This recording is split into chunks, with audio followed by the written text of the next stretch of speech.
You probably recognize names like Roosevelt, Astor, Forbes, Yale, and Harvard.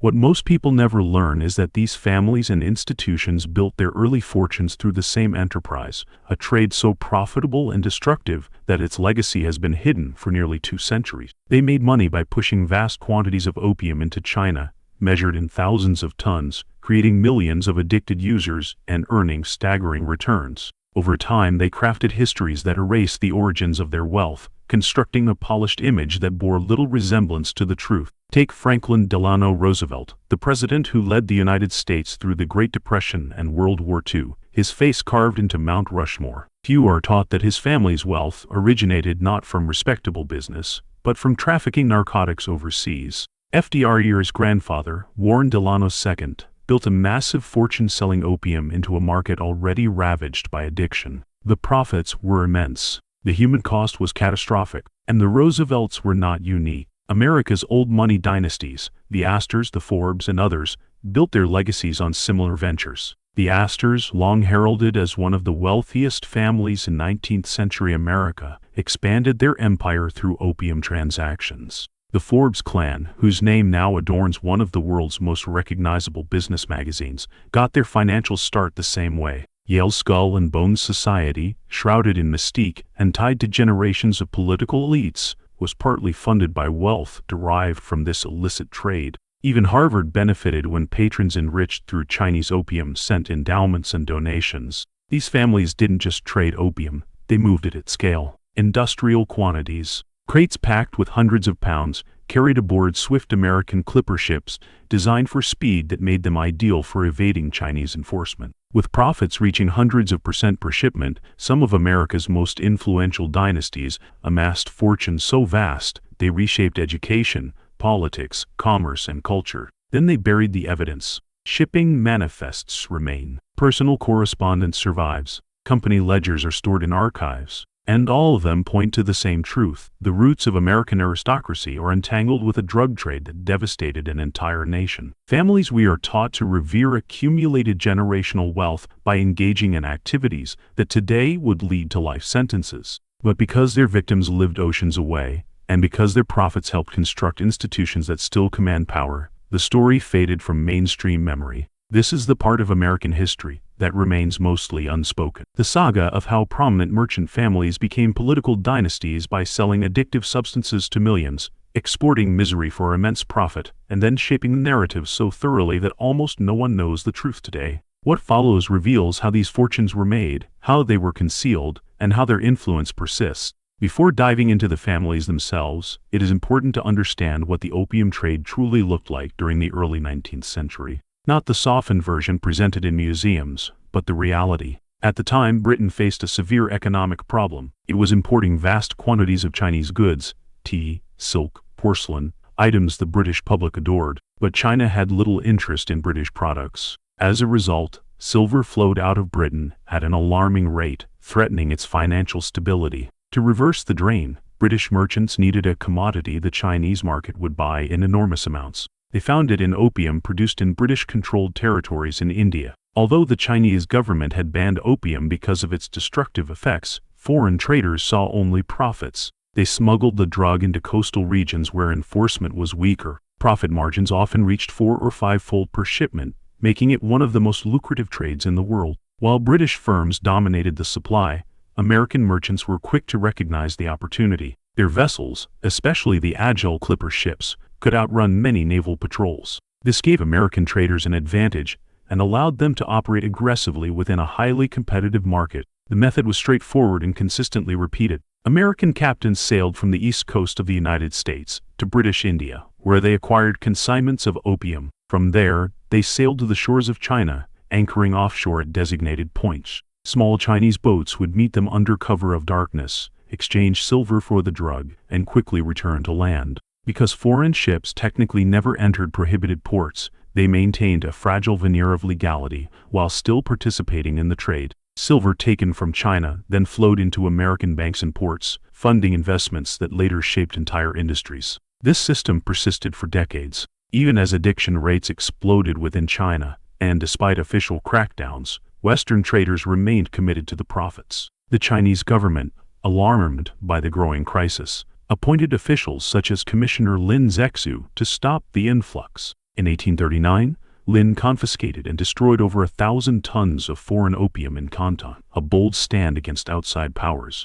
Britain retaliated with overwhelming military force, sparking the First Opium War. China's defeat forced it to sign unequal treaties that opened ports, ceded Hong Kong, and weakened its sovereignty. During the conflict, when British traffickers faced temporary obstacles, American firms stepped in and captured more market share. After the war, opium smuggling surged even higher. A second conflict years later again aimed to restrict foreign exploitation, but Western powers prevailed, further expanding commercial access. All the while, American companies continued to operate, benefiting from weakened Chinese resistance and the deepening addiction crisis. The legacy of this trade shaped fortunes that later became pillars of American society. The men who sailed these ships, financed these operations, and profited from the suffering of millions, eventually returned home and transformed themselves into respected businessmen, philanthropists, and civic leaders. Their stories begin on the Opium Coast, but end in the halls of American power. Now that the broader context is clear, we can look closely at the American families who built their fortunes through the opium trade, beginning with the most famous, the Delanos, the lineage of Franklin Delano Roosevelt. Warren Delano II, born in Massachusetts in 1809, left for China at a young age to work for a prominent trading house. By his mid-20s, he had become a partner in Russell & Company, the leading American firm engaged in the opium business. This firm was not a marginal player. It dominated the American share of the trade, operating from major centers like Canton and leveraging relationships with British suppliers in India. For more than a decade, Warren Delano managed operations that shipped huge volumes of opium into Chinese markets. When he finally returned to the United States, he was an exceptionally wealthy man. His prosperity allowed him to build a grand estate, educate his children at elite schools, and establish a position within American high society. Even after a financial setback during the Panic of 1857, he simply went back to China, rebuilt his fortune through the same trade, and returned richer than before. His daughter later married into the Roosevelt family, and their son Franklin enjoyed a privileged path from childhood tutors to Harvard and eventually to the presidency. Few Americans ever connect FDR's rise with the source of his family's wealth. The Delanos were not alone. The Astors, often described as America's earliest real estate titans, also drew significant wealth from opium. Although history books typically highlight their investments in furs and properties, the most profitable leg of their commercial network was their involvement in the opium business. Their ships carried Turkish opium to China, exchanged it for silver, and then used that silver to acquire goods that boosted their American operations. By the mid-19th century, John Jacob Astor had amassed a fortune equivalent to hundreds of millions of dollars in today's terms, with opium profits serving as a decisive foundation. Generations later, the Astor name appeared on hotels, libraries, and philanthropic ventures, but seldom on any account of how the initial wealth was earned. The Forbes family followed a similar trajectory. Long before the Forbes magazine empire emerged, the family's early members, particularly brothers Robert and John Murray Forbes, were deeply involved in the opium routes. They partnered with the same firms as the Delanos and captained swift vessels that transported the drug along established smuggling channels. The silver accumulated from these voyages helped the family invest in American railroads, dramatically multiplying their influence and wealth. Over time, descendants inherited both the money and the reputation, while the origins faded from public memory. Other influential names share this past as well. The Perkins family of Boston gained enormous wealth through their role in the trade. Their money later supported hospitals, schools, and academic programs, including fellowships at Ivy League institutions. The Russell family founded the firm that became synonymous with American opium trafficking, and from its fortune emerged Skull and Bones, Yale's most notorious secret society. Likewise, the Low and Cabot families enriched themselves through Chinese commerce that prominently featured opium. These families shaped the economic and cultural landscape of the United States, but the source of their fortunes, opium, rarely appears in the narratives presented today. By the 1830s, American firms controlled a significant portion of the opium moving into China, roughly a tenth of the total flow, while British companies handled the majority. Despite being a smaller share, the American involvement was still vast in scale. Russell and Company alone delivered thousands of chests annually, Each chest contained well over 100 pounds of opium, meaning that every voyage represented an enormous quantity of the drug. Year after year, these shipments brought in profits so large that individuals who participated even briefly could retire with fortunes that echoed across generations. The financial outcomes were undeniably transformative. One successful voyage could yield returns of several 100%. Captains, merchants, and investors emerged as wealthy elites, especially when repeated voyages multiplied their gain. These profits were not minor additions to family portfolios. They became the bedrock of dynasties that would steer American business, politics, and cultural institutions for centuries. But behind those fortunes lay a humanitarian catastrophe. China faced a crisis unlike anything it had experienced before. By the early 19th century, millions of Chinese citizens had become dependent on opium. Estimates suggest that 10% or more of adult men used the drug regularly, creating widespread social and economic disruptions. Families were torn apart. Productivity declined. Silver, essential to China's financial system, drained steadily out of the country to pay foreign traders. The Chinese government viewed the trade as a national disaster and took increasingly urgent steps to stop it. One of the boldest attempts came in 1839 when Commissioner Lin Zexu enacted a crackdown that culminated in the seizure and destruction of more than 1,000 tons of opium held by foreign merchants in Canton. This act, intended to defend China's sovereignty and public health, provoked Britain to launch the First Opium War. China, lacking comparable military technology, was defeated.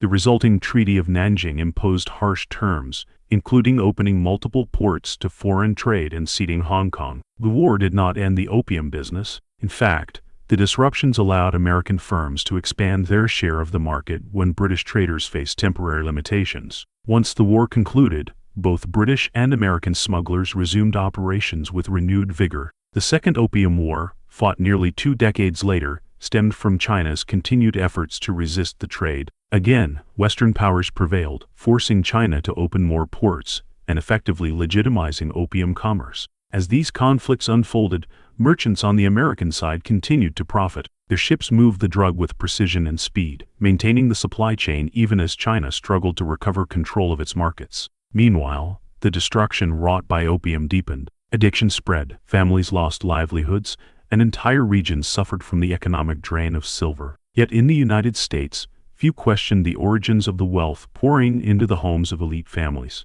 Upon their return, these traders were hailed as successful entrepreneurs. They purchased grand estates, endowed charitable causes, and entered the highest circles of society. Within a few decades, their names adorned universities, libraries, and civic buildings. The devastation overseas was rarely mentioned, and their role in it became a footnote, if acknowledged at all. One of the most striking aspects of this history is the dramatic shift in how these families behaved once their fortunes were secure. After earning immense wealth through the very substance that devastated China, many of these same elite circles later championed strict drug prohibitions in the United States. By the early 20th century, as public opinion toward narcotics hardened, American lawmakers pushed for sweeping regulation. The United States played a leading role in global anti-opium agreements, such as the Hague Opium Convention of 1912. Soon after, Congress passed the Harrison Narcotics Act of 1914, effectively criminalizing many drugs that American merchants had once profited from abroad.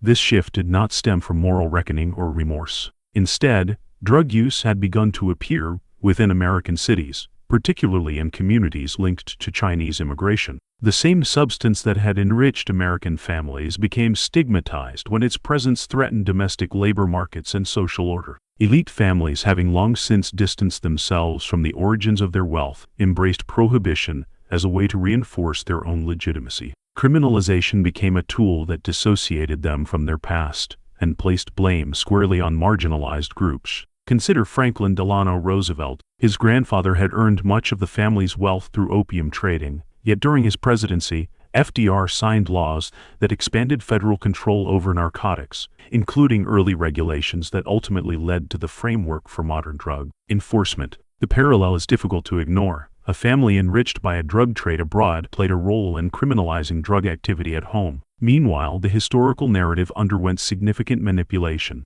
By the mid-20th century, most references to the opium trade disappeared from the official biographies of powerful families. Museums, libraries, and academic institutions, funded by opium-derived money, rarely acknowledge the source of their funding. Universities named buildings after benefactors without mentioning that the wealth came from narcotics trafficking. Harvard, Yale, and Columbia all contain structures endowed by families who participated in China's suffering, yet their institutional histories often present these donors as simply generous, civic leaders. The erasure extended beyond buildings. Foundation archives, family histories, and museum exhibits strategically minimized or omitted references to opium. Some records framed the trade as generic commerce with China, glossing over the specific goods that generated vast profits. This selective memory allowed successive generations to inherit wealth, influence, and privilege without confronting the brutality that created.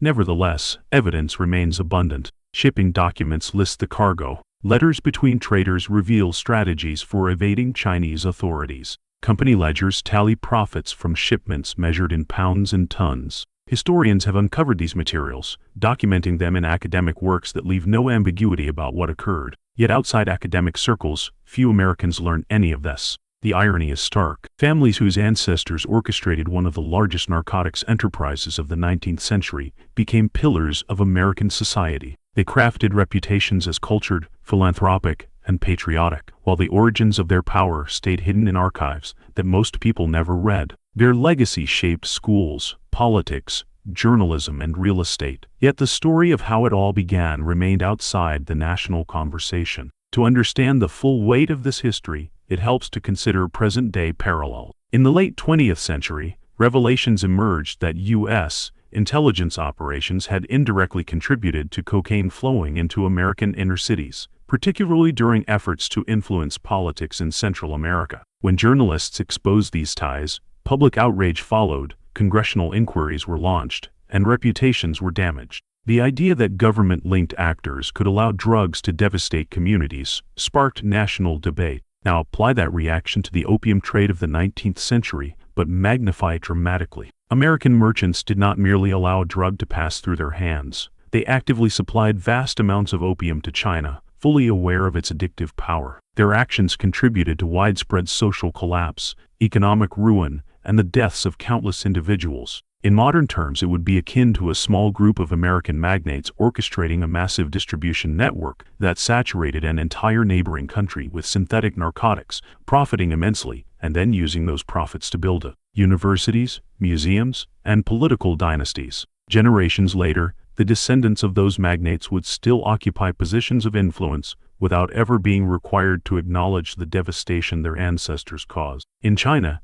the memory of the opium era remains vivid. It is taught in schools as part of what is known as the Century of Humiliation, a period during which foreign powers used military force, economic pressure, and narcotics to exploit Chinese society. Monuments, museums, and public education all reinforce the historical reality that Western nations flooded China with addictive substances to weaken and profit from it. The opium wars are foundational in shaping China's modern identity and its suspicion of foreign interference. In the United States, however, the story receives almost no attention. Many Americans know little or nothing about the opium wars, and even fewer understand that American families played a significant role in the trade that sparked them. The absence of this knowledge is not accidental. Wealthy lineages and the institutions they supported had both motive and means to shape historical narratives. Their philanthropic giving came with influence, allowing them to guide how their legacies would be recorded and remembered. This selective storytelling created a sanitized version of American economic history, one that celebrates entrepreneurial success while omitting morally uncomfortable origins. Buildings named after these families stand on prestigious campuses. Foundations created with opium-derived wealth continue to fund research, scholarships, and cultural institutions. The reputations of the families remain largely positive, even revered, while the darker chapters of their past remain hidden beneath layers of curated history. Yet the documentation exists, and the story cannot remain buried forever. Historians have traced the fortunes back to their sources, and researchers have pieced together the networks that facilitated the trade. Despite efforts to obscure the truth, the records are too extensive to erase completely. Understanding this hidden history raises profound questions about the foundations of American power and influence. If key institutions were built on wealth, extracted through the suffering of millions abroad, what does that mean for how we view those institutions today? And what responsibility, if any, do modern beneficiaries have to acknowledge or address that legacy? At this point,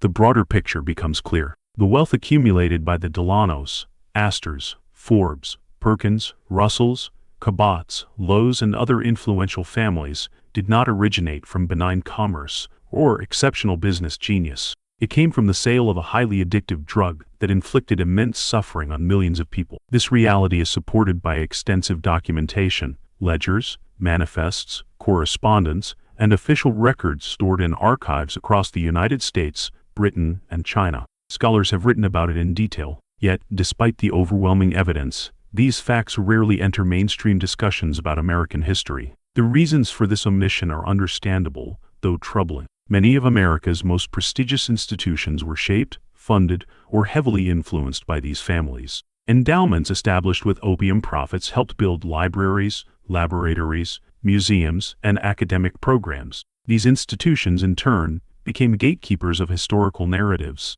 Whether intentional or not, the result has been a long-standing reluctance to highlight the darker origins of fortunes tied to their early development. It is far easier to celebrate philanthropy than to confront the exploitation that made such generosity possible. This situation presents difficult questions. Should universities and cultural organizations acknowledge the sources of the money that helped shape them? Should families who still possess generational wealth derived from opium feel any responsibility to address this legacy? Should there be memorials or formal recognition of the harm done? These are complex issues, and answers will differ depending on perspective. But avoiding the questions entirely only perpetuates historical amnesia. What cannot be disputed is the magnitude of the trade. Conservative estimates place American profits from the China opium trade in the tens of millions during the 19th century, the equivalent of billions today. This was not a small operation. It was a transnational enterprise involving ships, warehouses, agents, bankers, and political influence.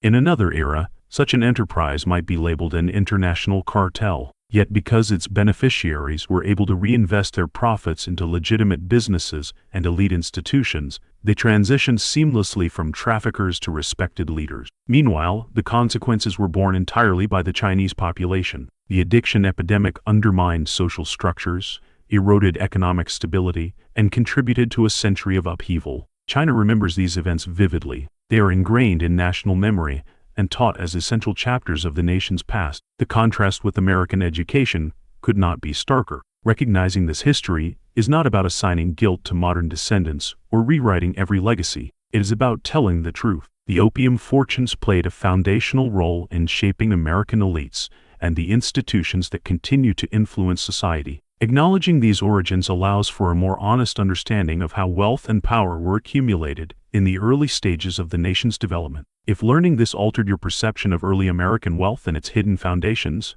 there is more to uncover. Many stories like this remain obscured, waiting to be examined. The families tied to the opium trade managed to conceal their role for nearly 2 centuries, but the historical record endures, and the truth is no longer out of reach.